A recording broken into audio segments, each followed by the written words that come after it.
Bonjour à tous. On se retrouve aujourd'hui pour un module concernant la lumière en infographie.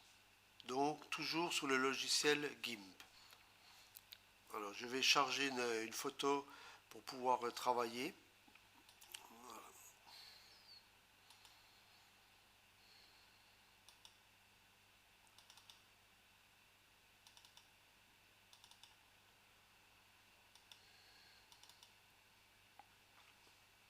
Voilà, donc là j'ai une photo. On va utiliser l'outil Loop dans un premier temps pour agrandir. Voilà, donc là on a une vue intéressante. Et d'emblée, je vais réaliser une copie de mon calque, ce qui va me permettre dans un deuxième temps de comparer avant et après modification. Donc la manip, je vous rappelle, elle est très simple. Ici, j'ai mes calques. Vous savez que vous pouvez vous balader. Si vous n'avez pas ça à l'écran, vous pouvez le retrouver ici. Voilà, donc là, j'ai mon calque qui est utilisé. Il suffit d'aller dessus et de faire un clic droit, dupliquer le calque. Et donc, ce calque, je vais le mettre qui n'est pas visible, sachant que je vais travailler sur celui-ci. Donc je vois, il est en inverse vidéo, je vois que mon calque est validé. Donc nous allons travailler sur la balance des blancs. Donc il existe un outil relativement simple, bon, qui ne donne pas un résultat toujours voulu. On peut rechercher des choses beaucoup plus complexes, mais dans certains cas, ça peut rendre service. Alors un petit rappel sur la balance des blancs. La balance des blancs, au niveau d'une photo, je peux avoir un virage de mes couleurs qui sont fonction du type de lumière. Bon, par exemple, dans le cas présent, j'ai une lumière qui est dans les bleus. C'est une heure particulière du soir, c'est ce qu'on appelle également l'heure bleue. Et donc j'ai un virage au niveau des bleus. Donc mes blancs sont plus très blancs, ils ont une tendance, eux également, toutes les couleurs ont une tendance à virer sur les bleus. Et ma référence qui est le blanc, je vois vraiment ici qu'elle a tendance à aller sur les bleus. Je peux trouver le même phénomène avec un éclairage bougie où j'ai par exemple un visage qui va virer sur les jaunes, etc. La lumière tungstène va me donner un effet également. La lumière du flash va avoir tendance à me donner des teintes blafardes, etc. Alors, donc, dans le cas présent, c'est le fait de rechercher un blanc relativement correct, juste. Bon, je vous rappelle à ce sujet que au niveau des retouches, c'est pas toujours le phénomène recherché. D'ailleurs, à l'inverse, on pourrait rechercher une lumière tungstène à jaunir ou etc. Mais dans le cas présent, je recherche une certaine réalité au niveau des blancs. Donc, pour rééquilibrer les blancs, c'est relativement simple, c'est un outil performant mais très simple d'utilisation. Il suffit d'aller dans couleur, auto, balance des blancs. Et au moment où je vais cliquer, il va me faire dans la foulée la correction. Voilà.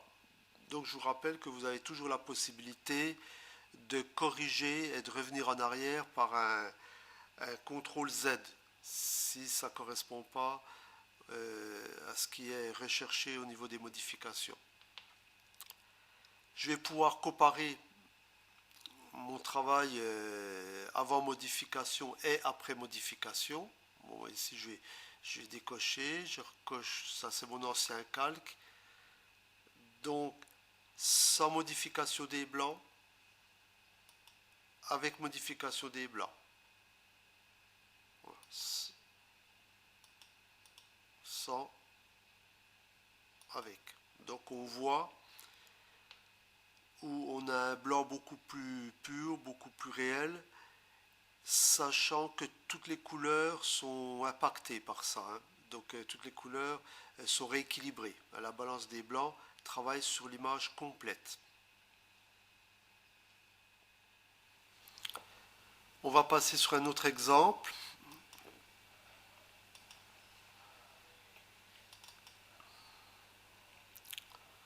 Comme tout à l'heure, je reprends mon outil loupe et je vais faire un agrandissement. Là, je vais faire un duplicata de mon calque. Voilà. Je vais cacher mon calque parce que je ne travaille pas dessus. Et donc, je vais appliquer la balance des blancs. Donc, toujours couleur, auto, balance des blancs. Et donc, c'est au moment où je vais cliquer. Voilà. Donc là, j'ai réalisé ma balance des blancs. Alors, ce qu'on peut regarder, vérifier au niveau de la photo, si je reviens sur mon original,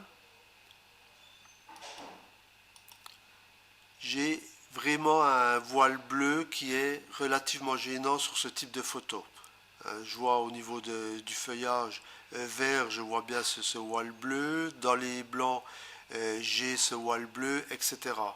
Donc c'est vraiment intéressant de faire une balance des blancs sur ce type d'image. Donc on va recomparer à nouveau.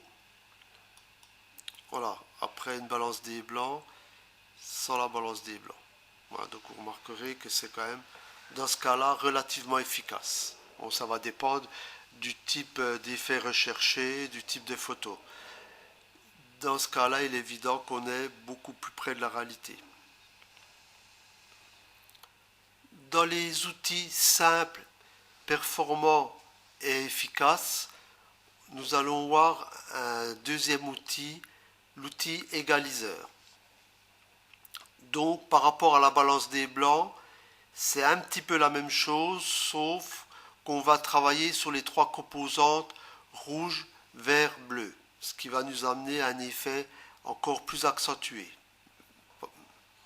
Voilà, donc, mais au préalable, je vais renommer mes calques pour pouvoir comparer ensuite mes deux effets. Donc celui-ci, c'était mon calque, mon original. Donc pour renommer un calque, il suffit de cliquer 2 fois sur le nom. Voilà, donc là j'ai écrit original. Ne pas oublier de valider. Voilà. Ça, c'était mon essai concernant la balance des blancs.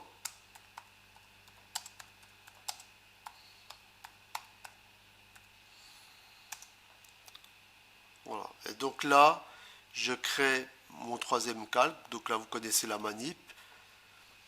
Dupliquer le calque. Voilà. Et donc celui-ci, je vais l'appeler égaliseur. Voilà. Donc là, j'enlève mes calques. Je travaille uniquement avec mon calque égaliseur. Donc je me retrouve avec mon voile bleu, hein, sachant que en fin de compte c'est une copie de l'original.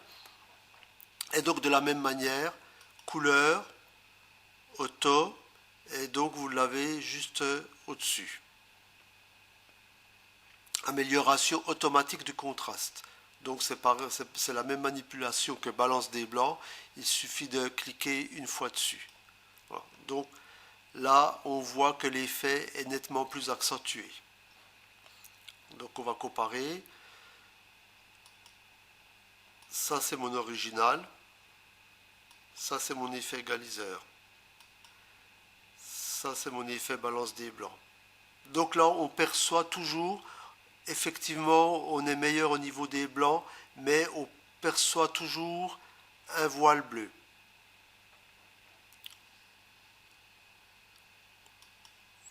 Mon original est donc l'outil égaliseur, hein, où je vais retrouver vraiment la couleur de la verdure, et forcément je serai moins puissant au niveau des bleus. J'ai une tendance, voilà. Bon, il est clair que sur ce type d'image, si je veux aller plus loin, il faudrait faire des modifications partielles. Donc ça on le verra dans un prochain module. À présent, nous allons voir un outil qui s'appelle balance et contraste. enfin luminosité et contraste plus exactement. Donc il y a un outil différent, hein, sachant qu'on va travailler uniquement sur la lumière et le contraste. Donc on parle plus de blanc, de pureté de blanc ou de rouge vers bleu dans le cas de l'outil égaliseur. C'est uniquement lumière. Alors je vais charger une photo pour pouvoir travailler dessus. Voilà, par exemple j'ai ce type de photo où j'ai un voile un petit peu dans toutes les composants, un voile de lumière qui est relativement gênant. Bon, je vais déjà agrandir ma photo, voilà. On va faire un dupliqué du calque, voilà. Donc ça c'est mon original, ça c'est ma copie, et je vais travailler sur ma copie. Alors toujours dans le menu couleur, luminosité contraste. Là j'ai une boîte de dialogue relativement simple, j'ai que deux curseurs. J'ai l'aperçu que je vais cocher, sachant que c'est toujours intéressant de pouvoir voir en temps réel l'effet. Sauf bon, dans certains cas, si je charge un profil, que j'applique mon profil, il est sûr que ce n'est pas forcément évident de voir. Hein, mais dans le cas présent, j'ai aucun profil. Hein, sachant que à chaque fois, vous avez la possibilité d'enregistrer de sauvegarder vos modifications pour pouvoir les reprendre par la suite. Mais là, on démarre avec un profil neutre. Alors, grâce aux deux curseurs, je vais pouvoir modifier. Donc là, je vais ajouter du contraste. Voilà. Et donc derrière, j'ai la lumière qui va suivre. Alors en principe, dans ce type de modification, souvent la lumière se trouve toujours un petit peu en retrait par rapport au contraste. C'est ce qui va, bon ça c'est quelque chose à savoir, hein, ça va toujours, vous aurez un effet qui sera nettement meilleur. Voilà, donc là,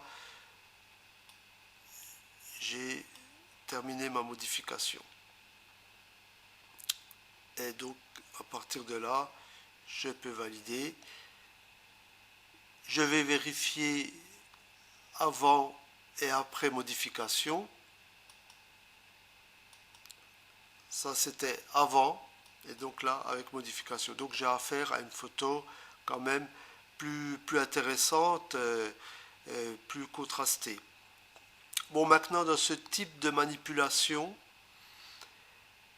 on a quand même un problème dans certains cas, c'est le fait qu'on va jouer sur toutes les lumières. Hein, aussi bien la lumière du vert, la lumière du bleu, etc., le gris du ciel.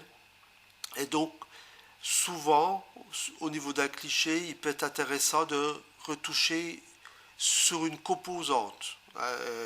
Ça pourrait être uniquement le ciel. Et donc, avec cet outil-là, vous ne pouvez pas retoucher sur une seule composante. C'est pas possible. Hein. On retouche sur l'ensemble de la photo. Donc, c'est ce qu'on va voir maintenant, la possibilité de retoucher chacune des composantes de l'image. Alors, on va utiliser maintenant un outil qui est plus intéressant que cet outil-là, qu'on appelle niveau. Bon, l'outil niveau peut sembler d'emblée beaucoup plus complexe, mais il est quand même simple d'utilisation. Néanmoins, au préalable, il va falloir qu'on étudie ce que c'est un histogramme. Hein, parce que là, on va travailler par rapport à un histogramme, et c'est ça qui va nous permettre de travailler sur chacune des composantes. Bon, dans un premier temps, je vais renommer mes calques. Donc celui-ci, c'est mon calque de départ, c'est-à-dire mon original. Voilà. Celui-ci, c'est celui qui a subi la modification lumière et contraste.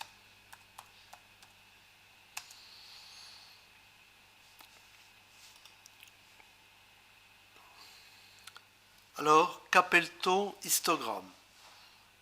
Alors, un histogramme, ça ressemble à ça.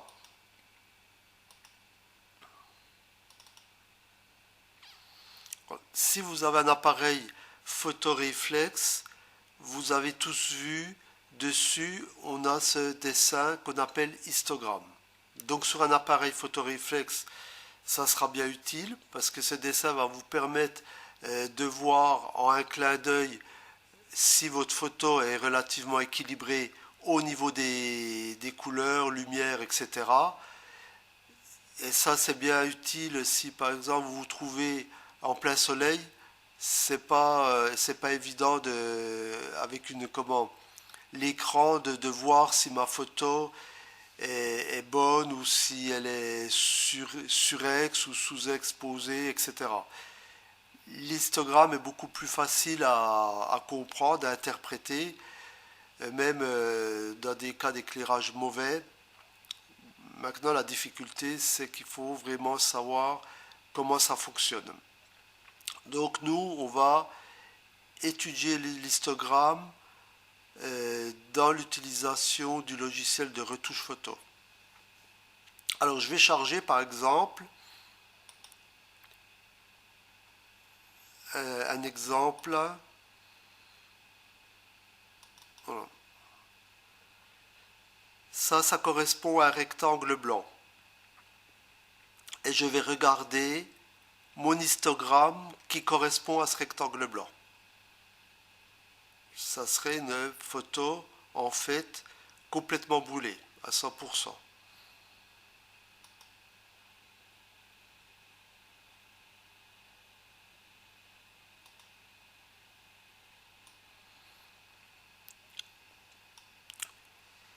Si je regarde l'histogramme ici, donc deux choses au niveau de l'histogramme.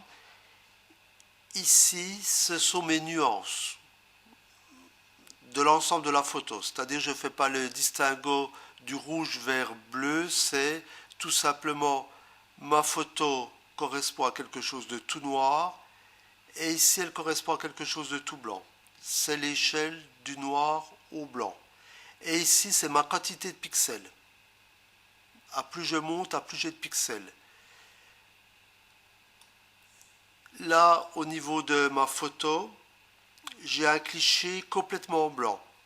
Donc je vais tout simplement retrouver un trait. Voilà, j'ai un trait noir ici qui correspond au maximum de blanc et au maximum de pixels. C'est pour ça que mon histogramme est composé d'un seul trait. A l'inverse, qu'est-ce qui se passe si je charge un cliché entièrement noir?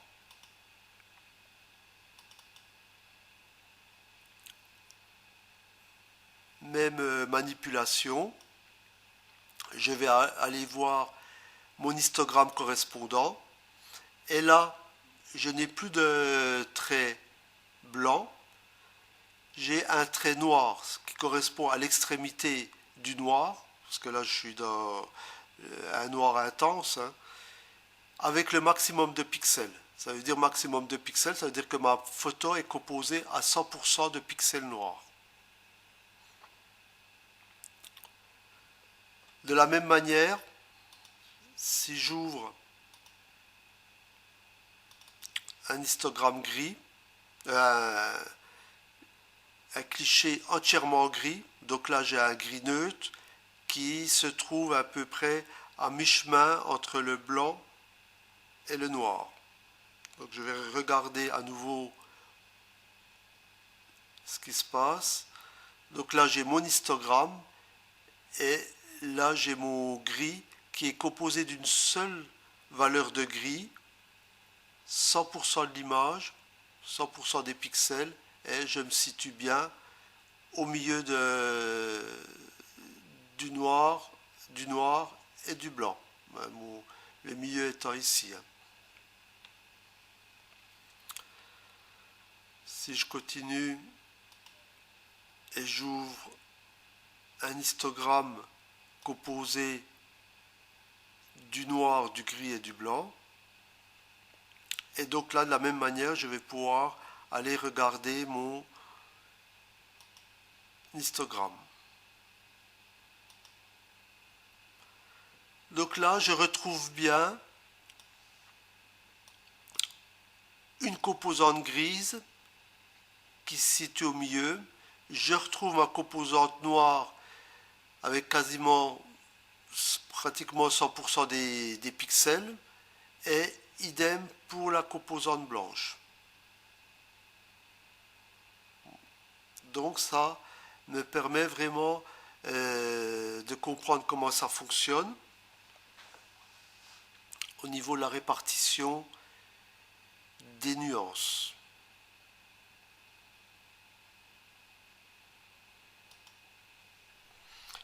On va voir maintenant avec un cas pratique.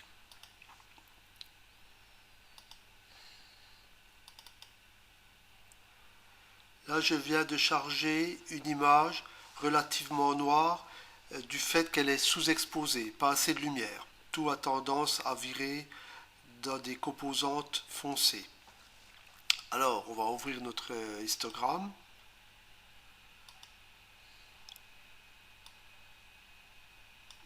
Donc, si je regarde mon histogramme, par rapport à ce qu'on vient de dire, ça ne correspond pas à la position géographique des pixels sur l'image, mais bien à des nuances de gris, à décomposer en 256 nuances.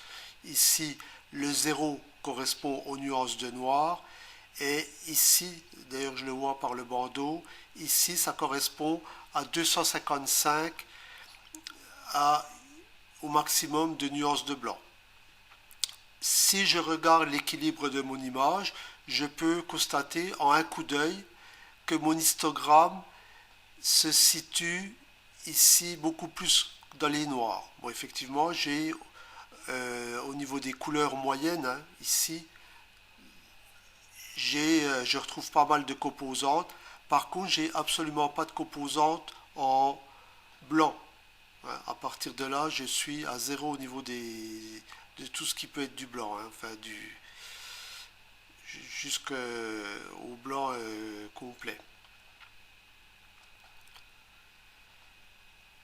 Si je charge la même image,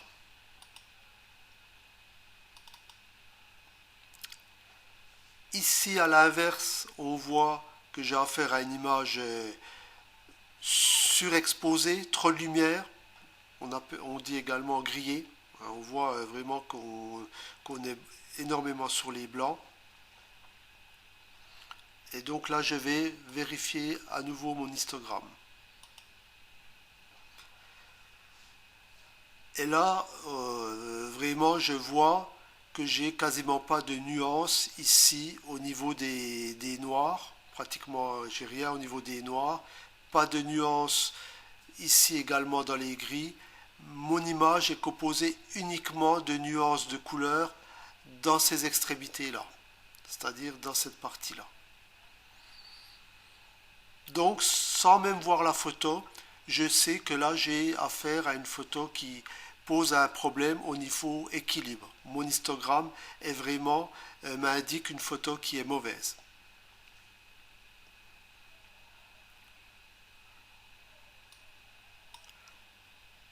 On va refaire un essai avec la photo normale.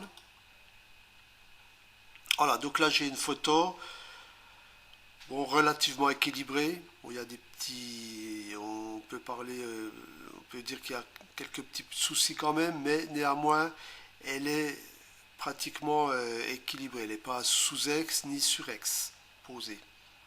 Alors donc pareil, je regarde mon histogramme.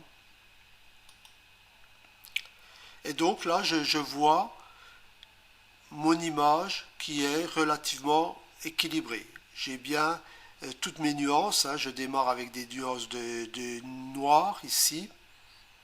Bon, c'est assez stable au niveau des couleurs. Ici, j'ai l'ensemble de mes nuances qui se trouvent dans la zone pas tout à fait centrale, mais pas très loin, pour terminer sur les nuances de blanc.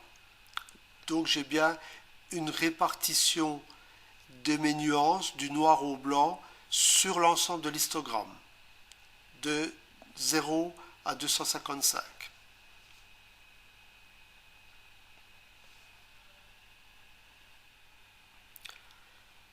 Donc, maintenant, on va partir sur un exemple concret avec une image. Voilà, donc, je vais charger cette image qui n'a pas assez de lumière. Elle est sous-exposée, trop foncée. De la même manière, je peux dire qu'elle est trop contrastée également. Donc, on a vu au préalable qu'on pouvait modifier cette image avec l'outil luminosité contraste, où on pouvait se contenter de bouger les curseurs, donc une méthode efficace et rapide, mais qui ne donne pas des résultats aussi intéressants qu'avec l'outil niveau. Donc niveau, c'est l'outil qu'on vient de voir avec les histogrammes. Donc je vais reprendre mon outil niveau. Donc là, j'ai l'histogramme de ma photo. Je vous rappelle que l'histogramme, ce type d'histogramme, vous le retrouvez pratiquement sur tous les réflexes. Et il est vraiment utile si vous trouvez un endroit où vous avez trop de lumière. Donc à ce moment-là, il est difficile d'apprécier sa photo, de savoir si elle est sous-exposée ou surexposée. Par rapport à l'histogramme, je peux voir tout de suite, comme ici, je vois que j'ai un décalage. L'ensemble de mon image est complètement décalé sur la gauche. Donc ça veut dire que j'ai une absence totale de blanc. Donc sur mon appareil photo, ça sera vraiment un outil très très intéressant. Bon, là, on reprend dans le logiciel d'infographie, on va traiter l'histogramme de la même manière. Alors ici, par rapport à l'outil précédent, je vais pouvoir corriger plus facilement. Déjà, je vais reprendre la partie photo qui m'intéresse. Donc voilà, je détermine mes blancs à ce niveau-là. Et donc là, je peux remettre ma valeur moyenne au niveau de mon histogramme. Voilà, donc très très simplement, je peux récupérer ma photo. Bon, à partir de là, je n'ai pas encore joué. Soit je peux enlever un tout petit peu de noir profond. De noir profond, j'en ai ici. Ici, j'ai une tache qui peut être peut-être gênante. Voilà, donc je peux éventuellement enlever un petit peu et récupérer du détail.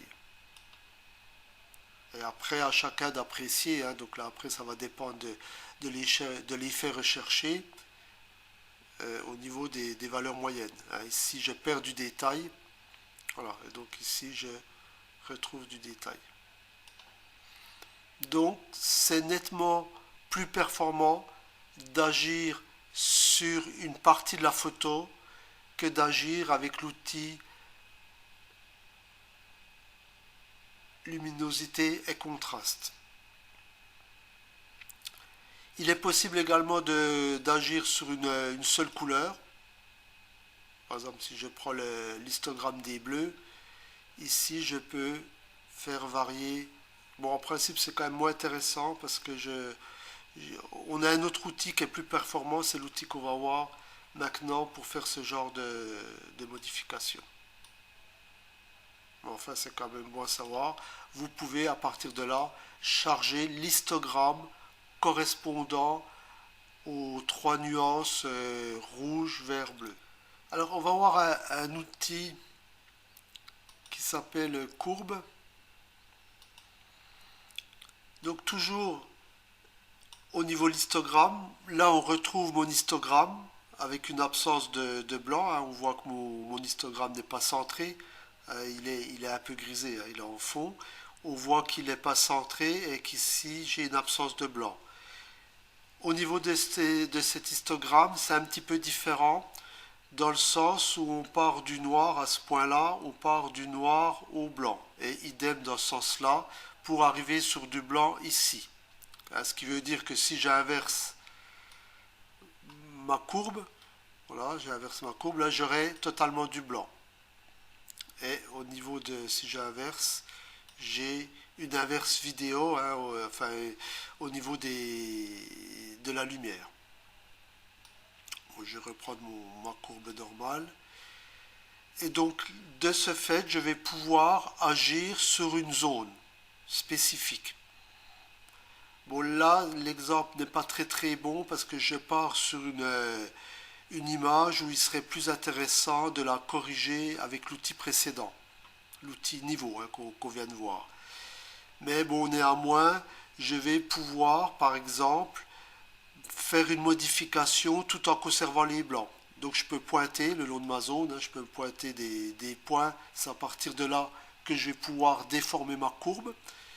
Ici, je veux conserver mes blancs, ou même éventuellement je peux en rajouter. Et donc si je modifie ma courbe, voilà, elle n'est pas modifiée dans cette zone-là, elle est modifiée entre deux points, toujours, hein, toujours entre deux points. Bon, je crois que pour utiliser cet outil-là, il faut vraiment manipuler et regarder au niveau des résultats. Mais ici, j'ai bloqué ce point-là et je modifie. Voilà. Donc même si je remonte, je conserve mes blancs du fait que je suis bloqué, hein. Donc on le voit bien ici. Ces blancs-là ne sont pas impactés par mes modifications. Je pourrais faire pareil au niveau ici, hein. Voilà, donc là je vais pouvoir récupérer mon image. Voilà, et comme ça je peux agir sur des points spécifiques de mon histogramme. Mon histogramme permet de repérer les zones. Bon, par exemple ici pas de blanc, des noirs pas très profonds, etc. Et donc de me repérer par rapport à ça lors de mes modifications. Mais cet outil, je vais l'utiliser essentiellement pour travailler sur une seule couleur. Par exemple ici, le bleu. Donc j'ai mes nuances de blanc et j'ai mon nuance de bleu ici. Et à partir de là, pareil, je peux modifier. Voilà. Donc dans des zones très spécifiques, si je ne veux pas modifier au niveau des nuages blanc-bleu, donc je vais travailler au niveau de cette zone-là. Voilà. Et à l'inverse, si je travaille dans cette zone-là,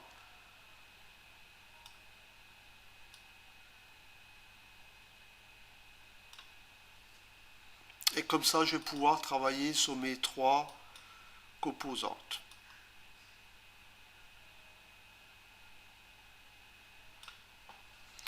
Alors, à n'importe quel moment, si vous savez plus trop où vous en êtes au niveau des courbes, vous n'avez pas besoin de ramener tous vos courbes à 45 degrés manuellement.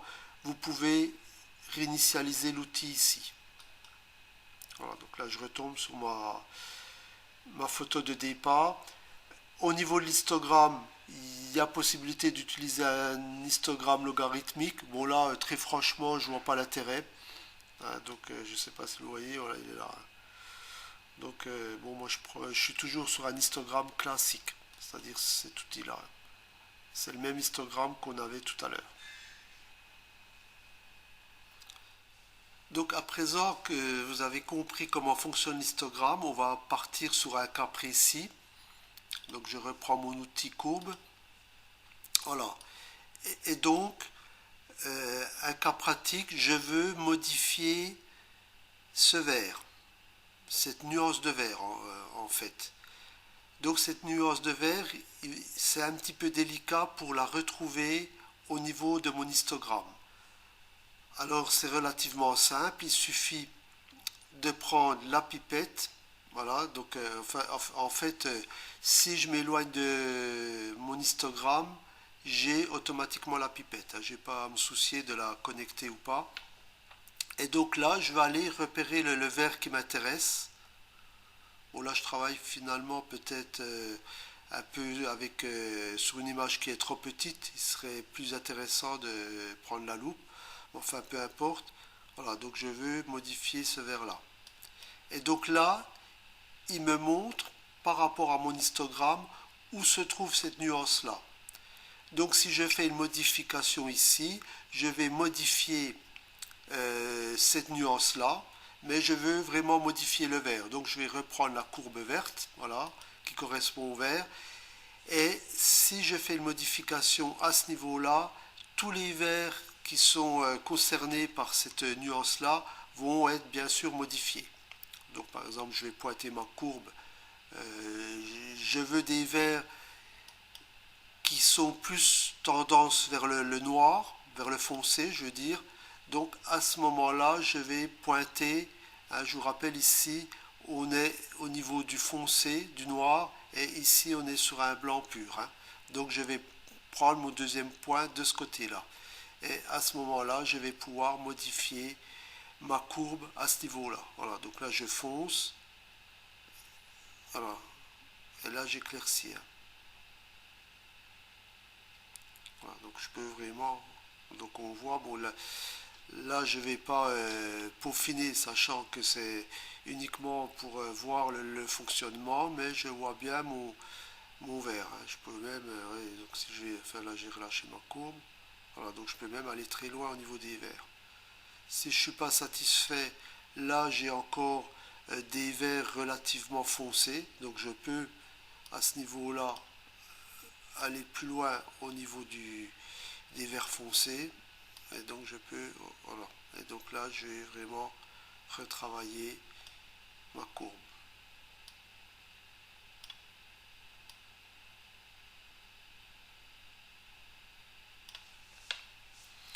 Voilà. De la même manière, je peux modifier la valeur de mon clocher.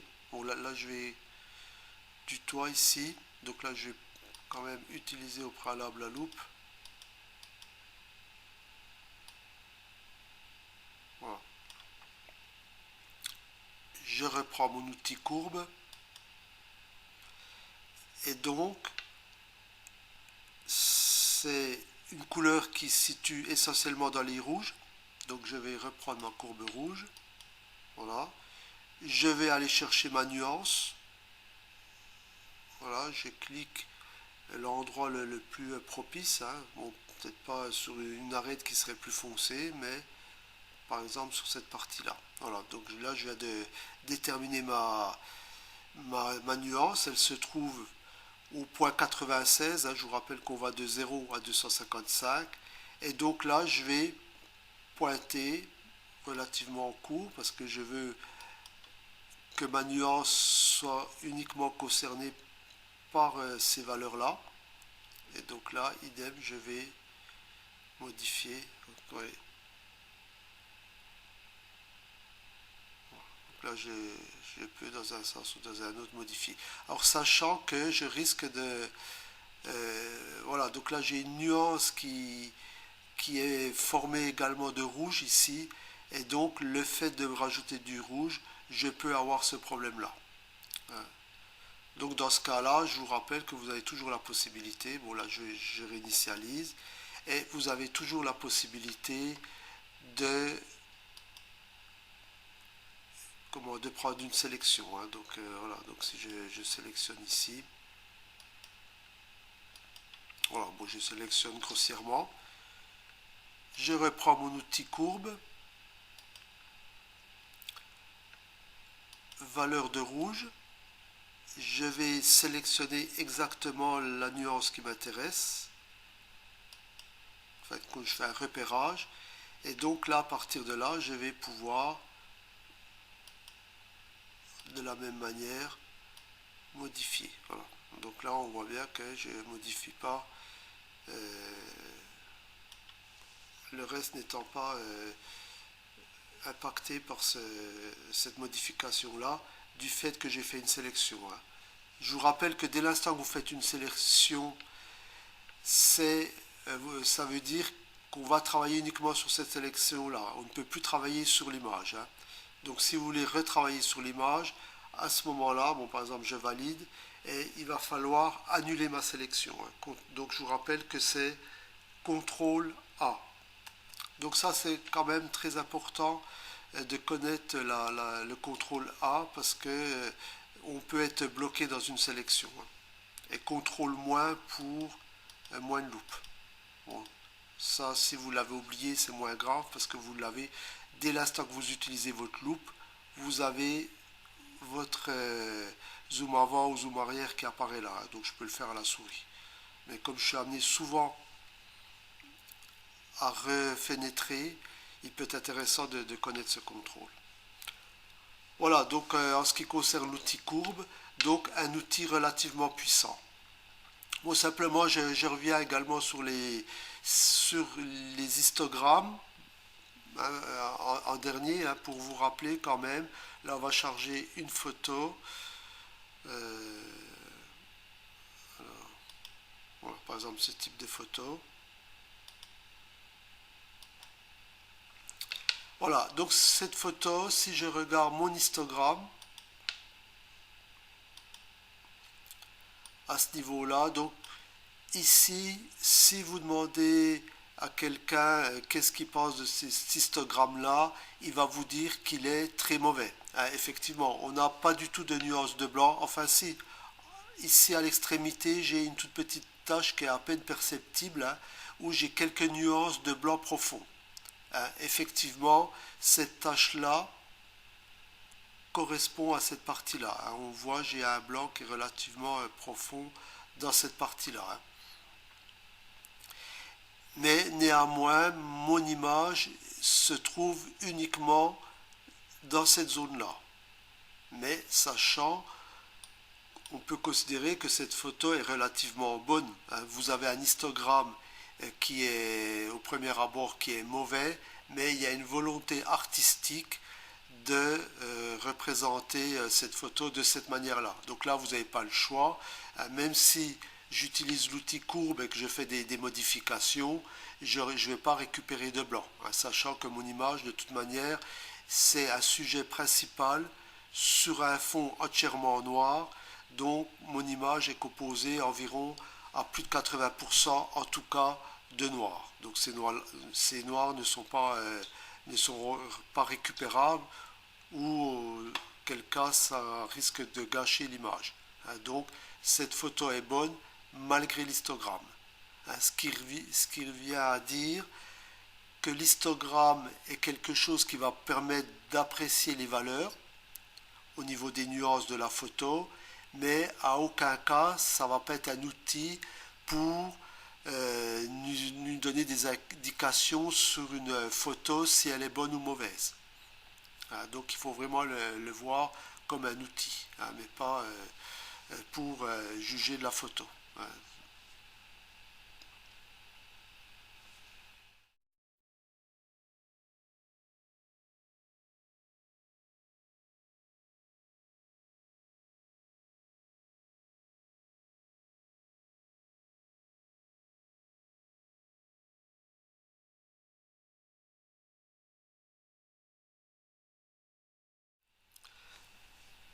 À présent, concernant ce module, on va voir un dernier outil. Donc c'est l'outil retouche. Alors au départ, je vais quand même charger une photo.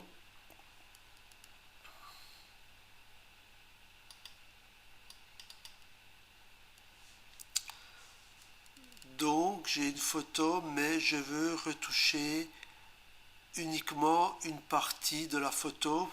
Par exemple, ici, je veux quelque chose de plus clair pour avoir plus de détails au niveau de l'acier, que ça soit plus sympa. Donc pour ce faire, je vais utiliser un outil simple, hein, on ne va pas passer énormément de temps dessus. C'est celui-ci. Donc je vous rappelle que si vous approchez votre souris et que vous attendez quelques secondes, vous avez le nom de l'outil avec la définition. Là, il s'agit de l'outil d'éclaircissement et d'assombrissement, noircir ou blanchir, sélectivement en utilisant une brosse par exemple. Hein. Voilà, donc je sélectionne mon outil. Mais au préalable quand même, je vais agrandir.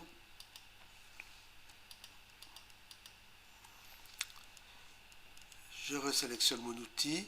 Donc je vous rappelle que dès l'instant que vous sélectionnez un outil, vous avez tous les éléments et le paramétrage qui concerne l'outil qui se trouve juste ici. Je vais rajouter un petit peu de fenêtres pour avoir un peu plus d'informations. Voilà, donc l'opacité étant le pouvoir d'être plus ou moins transparent, bon voilà, il n'est pas très nécessaire de changer. Ici, je vais sélectionner une brosse. Donc là, j'ai le nom de ma brosse. Il suffit de cliquer sur la brosse actuelle et à ce niveau-là, je peux sélectionner une brosse. Bon, il est évident que je ne vais pas prendre ce type de brosse où je risque de pixeliser mon image. Donc, ce n'est pas ce qui est recherché, l'effet recherché actuellement, hein, où je veux adoucir donc et répartir. Cet outil est trop, on a trop de contraste entre le bord de l'outil, donc il faut un outil beaucoup plus nuancé. Par exemple, cet outil-là, celui-ci ou encore celui-ci peut convenir. Donc je sélectionne mon outil. La taille de mon outil, donc comme je ne la connais pas, je peux me déplacer et ici je vois tout de suite que mon outil est trop petit. D'ailleurs, à ce sujet, il est plus intéressant de travailler avec un outil quand même relativement important pour éviter des traînées. Ça, c'est comme si vous faites de la peinture à la gouache. Si vous avez un tout petit outil, vous avez le risque de voir les traînées plus que le fait d'utiliser un outil important. Donc, je vais vraiment augmenter la taille. Voilà. Voilà, je vérifie. Bon, là, c'est peut-être un petit peu trop. Voilà, donc là, ça correspond bien à ma zone ici. Proportion angle, bon, il n'y a pas de nécessité. Bon, souvent, on a les paramètres par défaut qui conviennent. Et donc, il s'agit bien d'éclaircir mon sujet. Et je vais travailler dans les demi-teintes. Voilà, donc à partir de là, je peux commencer donc à éclaircir. Bon, là, j'ai une voilà, je peux.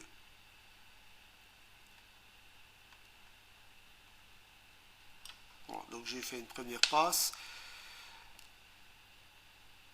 Donc je retrouve effectivement du détail. Bon, dans cette manière de procéder, c'est un petit peu délicat parce que je risque de déborder. Si je déborde, donc je risque de...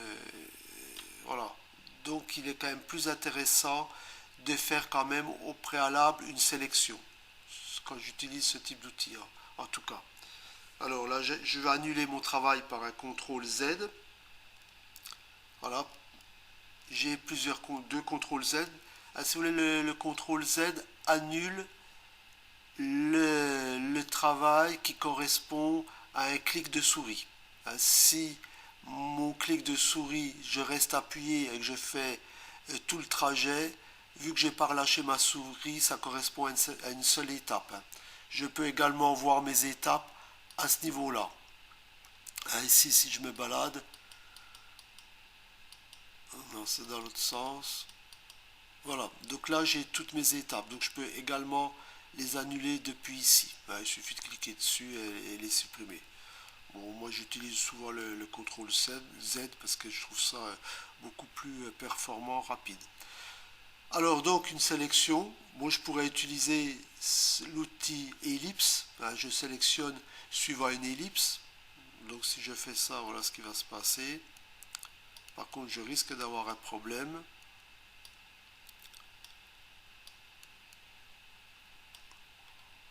Voilà, donc sachant que j'ai une photo, j'ai une déformation au niveau de ma photo.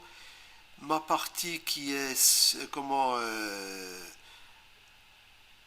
une circonférence finalement, elle est déformée.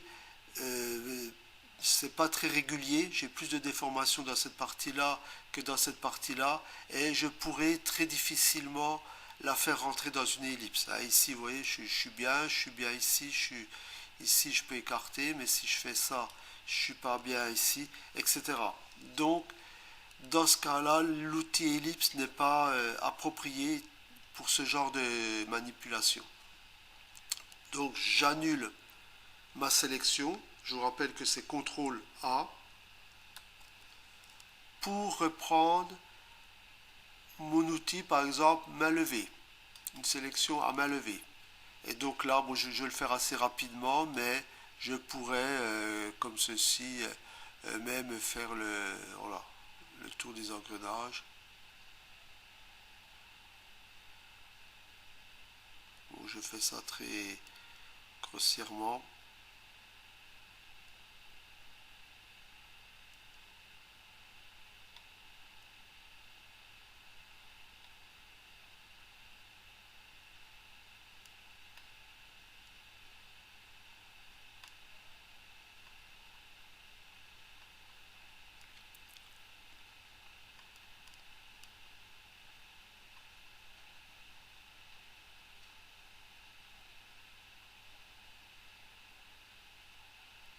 Voilà, et je termine. Si je m'approche, j'ai un point en inverse vidéo et c'est sur ce point-là que je vais cliquer pour terminer ma sélection. Voilà, donc là, je vois bien mon chemin en pointillé. Et donc, je vais pouvoir travailler sans déborder. Bon, je peux même déplacer ma sélection hein, au cas où. Voilà, donc je vais reprendre mon outil d'éclaircissement. Voilà. Donc là, bon, par rapport à tout à l'heure, je vais peut-être enlever un petit peu d'opacité. Voilà, bon, apparemment, il me semble pas mal au niveau.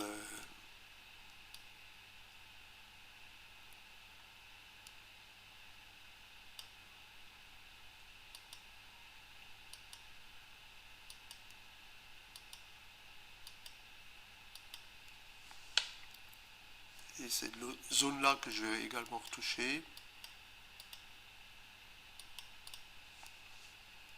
Voilà, et comme ça, je vais pouvoir travailler sur mes zones sans déborder du fait de ma sélection. Hein.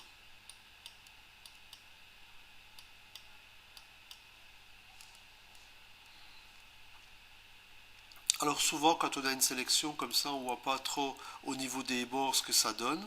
Donc là, je vais enlever ma sélection, CTRL Z, voilà, CTRL A, excusez-moi. Et donc je vais reprendre ma loupe.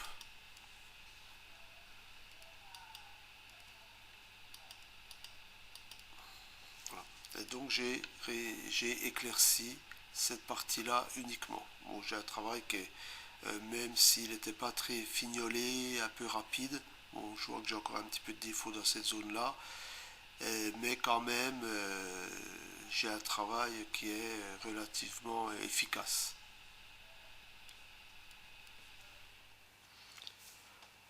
Voilà, donc nous avons terminé aujourd'hui concernant ce module. Avant de se quitter, je voudrais faire un petit rappel concernant les sauvegardes, hein, sachant qu'il est important de sauvegarder son travail. Alors, pour ça, vous avez deux manières possibles de sauvegarder. Soit vous êtes sur un dessin où vous n'avez pas terminé, vous avez besoin de retravailler dessus, ou sachant qu'il va être repris dans l'avenir pour être à nouveau modifié ou pour servir de modèle, etc. Donc, dans ce cas-là, je vais sauvegarder mon bureau. Ça veut dire que je sauvegarde complètement mon environnement, mes étapes, mes calques, etc. Le gros avantage, c'est donc de pouvoir reprendre à n'importe quel niveau mon travail. Par contre, l'inconvénient dans ce type de sauvegarde, ce n'est pas un fichier qui sera exploitable par d'autres personnes. Il va être sauvegardé dans un format qui est spécifique à GIMP. Alors, pour ce faire, on va procéder de cette manière. Très simplement, je vais aller dans Fichier, Enregistrer sous. À partir de là, je vais donner un nom à mon fichier.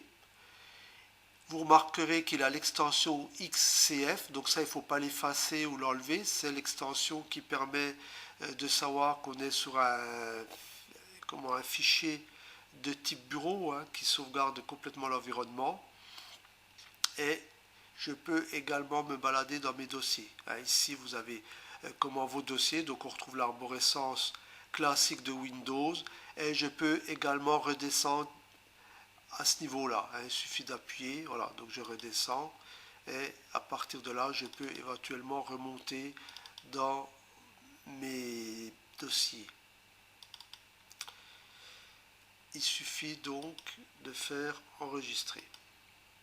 Donc ça c'était la première méthode. Maintenant la deuxième méthode consiste à dire j'ai terminé mon dessin, je vais le partager, je vais l'exporter dans un format connu. Bon, par exemple, vous avez tous entendu parler du format JPEG, hein, et donc je peux par exemple décider de le sauvegarder au format JPEG. Alors là, la méthode est un petit peu différente, sachant que si vous utilisez ce type de sauvegarde, vous perdez tous vos calques.